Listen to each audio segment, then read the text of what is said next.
The government was defeated last week in the House of Lords.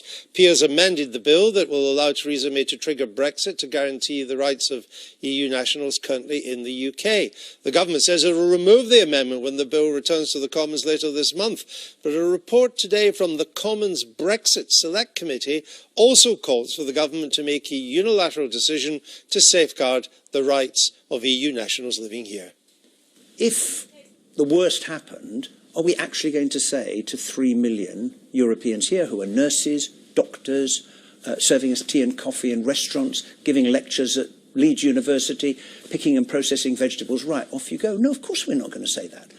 So why not end the uncertainty for them now? Because I think that will help to create the climate which will ensure that everyone gets to say, because that's what all of us want. And that's why we've unanimously agreed this recommendation that the government should now make a unilateral decision to say to the EU citizens who are here, contributing, working, paying tax, yes, you can stay, because we think that's the right and fair thing to do. And we're joined now from Buckinghamshire by the Leader of the House of Commons, David Lidington. Welcome back to the programme, Mr Lidington. The House of Lords has amended the Article 50 bill to allow the unilateral acceptance of EU nationals' right to remain in the UK. Is it still the government's intention to remove that amendment in the Commons? Yes, we've always been clear that we think this bill is very straightforward. It does nothing else except give the Prime Minister the authority that the courts insist upon to start the Article 50 process of negotiating with the other 27 EU countries. And I think on the particular issue of EU citizens here and British citizens overseas, the PM did suggest at the December European Summit last year that we do a pre-negotiation agreement on this, and that wasn't acceptable to all of the other 27 because they'd taken a view that you can't have any kind of negotiation until the Article 50 process has been triggered. Okay, that's where we are. I hope that with goodwill and rational self-interest on all sides, we can tackle this right at the start of those negotiations. All right, well, I hope will be underway let me come on to later that. this month. But it's not just the Lords, is it? Because we've now got the cross-party Commons Brexit Committee saying you should now make a unilateral decision to safeguard the right of EU nationals in the UK. Even Brexiteers like Michael Gove, John Whittingdale, Peter Lilly agree. So why be so stubborn on this issue? Because I think that this is a complex issue that goes beyond just rights of residence, but about things like access to healthcare, access to pension up ratings, to benefits and so on. But you could settle the residence issue now. Well, you could settle that.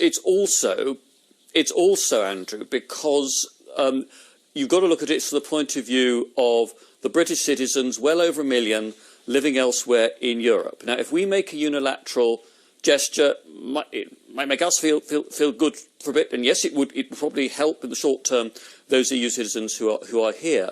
But you've got those British citizens overseas who would then be potential bargaining chips in the hands of any of the 27 other governments, and we don't know who will be in office at particular stages during the negotiation, and they might decide for completely extraneous reasons to hold up agreement on the rights of British citizens. The sensible way to deal with this as 28 mature democracies is to get round the table, start the negotiations and agree on something that is fair to all sides and is reciprocal in character. What countries do you think might take on UK nationals living in the EU? What countries are you frightened of on this issue? The one thing that I know from my own experience in the past of being involved in European negotiations is that issues come up that maybe it's nothing to do with British nationals, but another issue that matters a huge amount to a particular government, may not be a government that's even in office yet elsewhere in the EU, and they suddenly decide, well, we can get something from the Brits out of this, so let's just hold up agreement on British citizens till the British move in the direction we want on issue X. Now, I hope it doesn't come to that. I think that the messages I've had from EU ambassadors in London and from those of my former Europe Minister colleagues around Europe I've been in touch with is that, no, we want this to be a done deal as quickly as possible. That's the British government's very clear intention. We'd hoped that we could get a reciprocal deal agreed before the Article 50 process. That was not possible. No, I understand that, Mr. We haven't got much time, and you've said that already. So let me.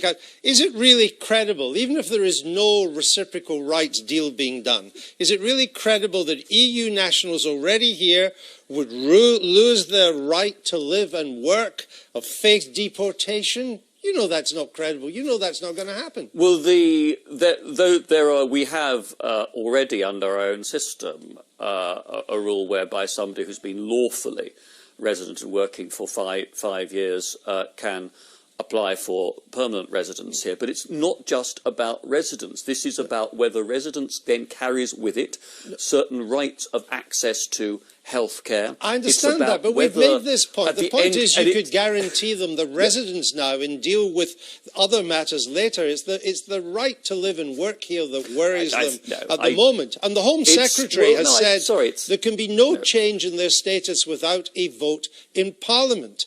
Could you ever imagine the British Parliament voting to remove their right to live and work here?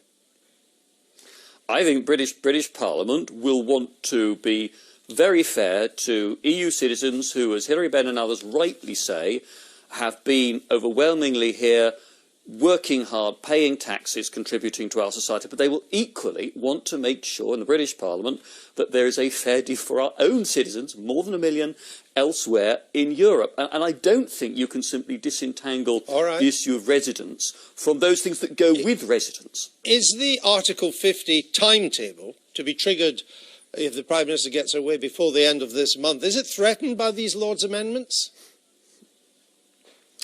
I sincerely hope not, because the House of Lords has a perfectly respectable constitutional role to look again at bills sent up by the House of Commons, but they also have understood traditionally that as an unelected House, they have to give primacy to the elected Commons at the end of the day. And in this case, it's not just the elected Commons by an overwhelming majority that sent the bill up unamended, a majority of more than 300 so it's Commons, not threatened, but a referendum that lies behind that.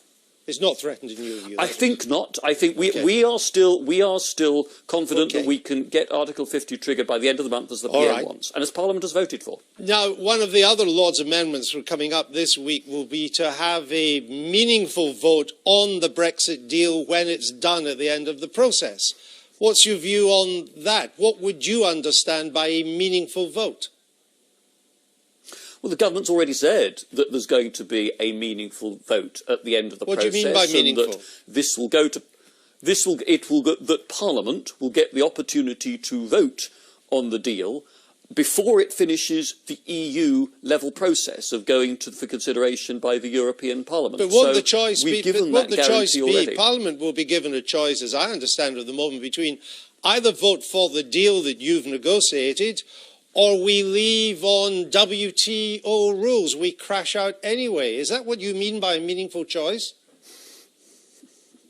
Well, Parliament will get the chance to vote on the deal. But I think, Andrew, you put your finger on the problem with trying to write something into the bill, because any idea that the PM's freedom to negotiate is limited, any idea that if the EU 27 were to play hardball, that somehow that means that Parliament would take fright and reverse the referendum verdict, somehow just set aside the views of the British people, that would almost guarantee that it would be much more difficult to get the sort of ambitious, mutually beneficial deal for us and for the EU 27 that we want. But let me just get you on this. Your idea of a meaningful vote in Parliament is the choice is either vote to accept this deal or we leave anyway. That's your idea of a meaningful vote.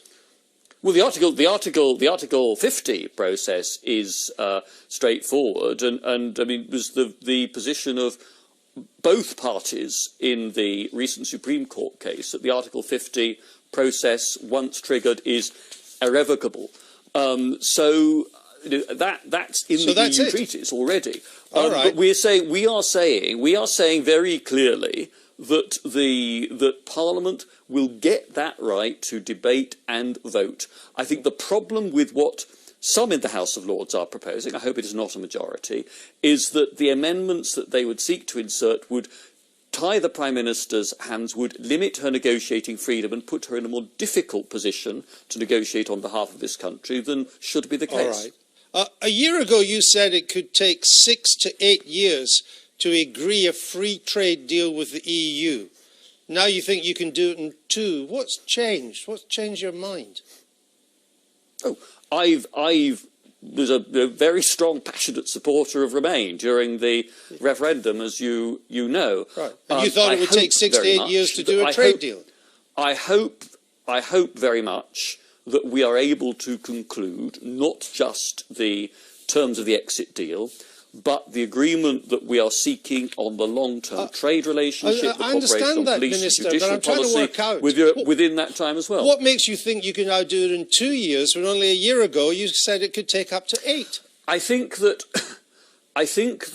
there is the referendum clearly makes a big difference, and I think that there is an understanding amongst the other 27 governments now that it is in everybody's interests to sort this shared challenge out of negotiating a new relationship between the EU 27 and the United Kingdom, because European countries, those in and those who will be out of the EU, share the need to face up to massive challenges, whether from international terrorism, a truculent Russia to the east, or technological change. All right. Well, I mean, all that was pretty obvious a year ago, but we will see what happens. Thank you, David Lidington. The government was defeated last week in the House of Lords. Peers amended the bill that will allow Theresa May to trigger Brexit to guarantee the rights of EU nationals currently in the UK. The government says it will remove the amendment when the bill returns to the Commons later this month. But a report today from the Commons Brexit Select Committee also calls for the government to make a unilateral decision to safeguard the rights of EU nationals living here. If the worst happened, are we actually going to say to 3 million Europeans here who are nurses, doctors, serving us tea and coffee in restaurants, giving lectures at Leeds University, picking and processing vegetables, right, off you go? No, of course we're not going to say that. So why not end the uncertainty for them now? Because I think that will help to create the climate which will ensure that everyone gets to stay, because that's what all of us want. And that's why we've unanimously agreed this recommendation, that the government should now make a unilateral decision to say to the EU citizens who are here, contributing, working, paying tax, yes, you can stay, because we think that's the right and fair thing to do. And we're joined now from Buckingham.